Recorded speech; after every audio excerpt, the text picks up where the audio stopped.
अस्सलाम वालेकुम। आज का हमारा टॉपिक है व्हाट इज साइकोलॉजी। आज हम साइकोलॉजी और इसके साथ एजुकेशन का क्या रिलेशन है, इन दोनों के बारे में डिस्कस करेंगे। टॉपिक पे जाने से पहले मैं आपको बताता चलूं कि अभी तक अगर आपने मेरा चैनल सब्सक्राइब नहीं किया तो चैनल को सब्सक्राइब कर लें और साथ दिए हुए बेल आइकन को भी प्रेस कर लें ताकि आपको मेरी मजीद वीडियोस के नोटिफिकेशंस मिलते रहें। टॉपिक की तरफ हम आते हैं कि साइकोलॉजी है क्या, आखिर साइकोलॉजी का मकसद क्या है। तो it is derive from the two Greek word. Two Greek word से ये निकला है, एक है साइकी एंड लोगस। साइकी का मतलब क्या होता है? सोल। और लोगस का मतलब है कि साइंस। तो यानी psyche means soul and logos mean science, so it means science of soul, यानी सोल की साइंस।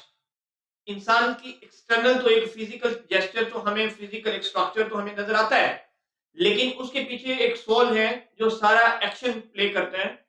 उस सोल की जो साइंस है उसको अंडरस्टैंड करने के लिए हम साइकोलॉजी की स्टडी करते हैं। इसमें अब सोल के अंदर क्या क्या चीजें आती हैं? नंबर वन, हमारे पास माइंड आ जाता है। नंबर टू, कॉन्शियसनेस आ जाती है। Number three, behaviour.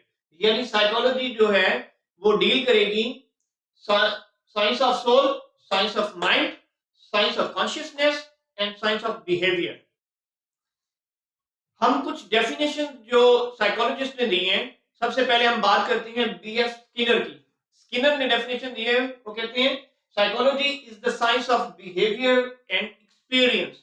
आप डिफरेंट जगह पे कैसा बिहेवियर प्ले करते हैं, और या हम किसी को ऑब्जर्व कर रहे हैं उसके डिफरेंट बिहेवियर्स को देखेंगे, और हम एक्सपीरियंसेस को देखेंगे कि क्या उनसे एक्सपीरियंस में कैसा बिहेव किया जा रहा है। ये हम साइकोलॉजी के अंडर ही आके हम करते हैं। दूसरी हमारे पास डेफिनेशन आती है क्रो एंड क्रो की। That is very important. Psychology is the study of human behaviour and human relationships. यानी इंसान का बिहेवियर और इंसान के जो रिलेशनशिप्स हैं उसकी हम स्टडी करते हैं थ्रू साइकोलॉजी।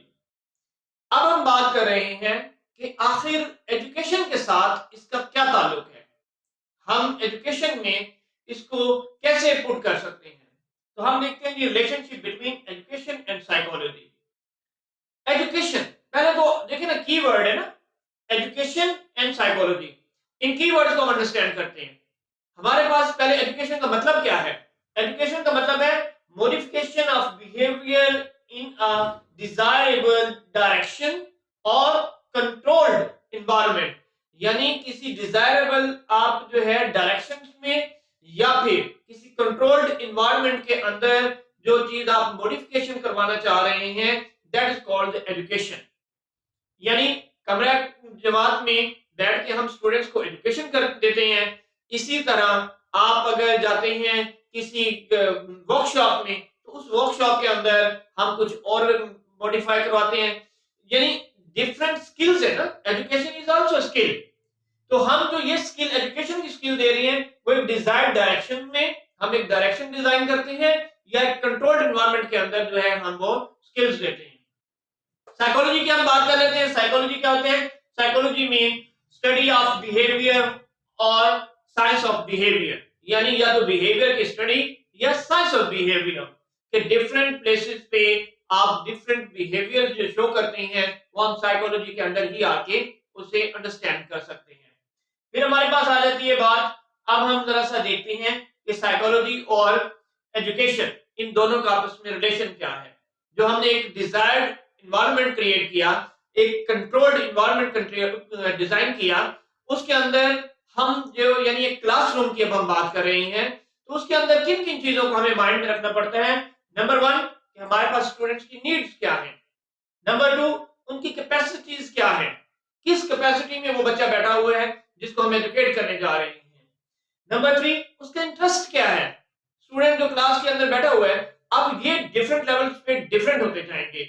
एक प्ले ग्रुप का बच्चा, एक प्राइमरी स्कूल का बच्चा, एक मिडिल स्कूल में, एक हाई स्कूल में, कॉलेज, यूनिवर्सिटी, डिफरेंट प्लेसेस के ऊपर डिफरेंट जो होती हैं इंटरेस्ट होती हैं। यानी प्ले ग्रुप में आप बच्चों को देखेंगे वो ड्राइंग, स्केचेस, कलर्स, इन चीजों को लाइक करते हैं, लेकिन फर्दर जैसे ही वो ग्रोथ करते जाते हैं, जैसे ही वो आगे फर्दर मूव करते जाते हैं, उनके इंटरेस्ट इन चीजों से डिफरेंट होती जाती है। फिर हमारे पास है प्लानिंग। अब जाहिर बात है, आप एजुकेशन देने जा रहे हैं तो उसकी कोई प्लानिंग करेंगे, डिजाइनिंग करेंगे कि हमने कैसे पढ़ाना है, हमारे सामने कौन सा जो है वो बच्चा बैठा हुआ है, क्या लेवल ऑफ स्टूडेंट है, क्या लेवल ऑफ क्लास है, इन सारी चीजों को हम करने के लिए प्लानिंग करते हैं। प्लानिंग के लिए भी हमें एजुकेशन और साइकोलॉजी का फिर आपस में रिलेशन आ जाता है। उसके बाद है हेल्थ। बच्चों की हेल्थ भी मैटर करती है कि आपने देखना है कि स्टूडेंट का लेवल क्या है, उनकी हेल्थ कैपेसिटी क्या है, वो किस लेवल पे है। उसके बाद हमारे पास आता है age. Age is also another factor. Age के मुताबिक ही आप बच्चे को जो है पढ़ाएंगे। जैसे आप देखते हैं, हम छोटी क्लासेस के अंदर आप उन्हें 1 डिजिट करवाते हैं, फिर जैसे ही क्लास बढ़ती है 2 डिजिट आ जाता है, 3 डिजिट आ जाते हैं, मल्टीप्लिकेशन आ जाता है, डिवीजन के क्वेश्चन आंसर्स आ जाते हैं। तो ये हमारे पास जो हम सम्स डिफरेंट देते हैं, ये हम एज के साथ ही देते हैं। फिर आ जाता है background. Background is also very important कि आपको एक क्लासरूम के अंदर डिफरेंट बैकग्राउंड्स के बच्चे बैठे होते हैं, उन सबको अंडरस्टैंड करना, ये एजुकेशनिस्ट का काम होता है ना। तो एजुकेशन फिर और साइकोलॉजी का कैसे रिलेशन नहीं होगा कि हमने डिफरेंट बैकग्राउंड्स के बच्चों को बैठ के एक लेवल पे आके पढ़ाना जो पड़ता है। 30 स्टूडेंट्स अगर क्लास में बैठे हैं, उन 30 स्टूडेंट्स को टीचर ने डील करना है, तो डेफिनेटली उसको उनकी साइकी समझनी पड़ेगी। करिकुलम, करिकुलम भी दैट्स वेरी इंपॉर्टेंट। आप करिकुलम भी उसी साइकी के मुताबिक ही डिजाइन करते हैं कि ये बैकग्राउंड है, ये हेल्थ है, ये इनकी एज है, ये इनकी कैपेसिटीज है, ये इनके इंटरेस्ट हैं, ये इनकी नीड्स हैं, उसके मुताबिक ही हमें करिकुलम जो है वो डिजाइन करना पड़ता है।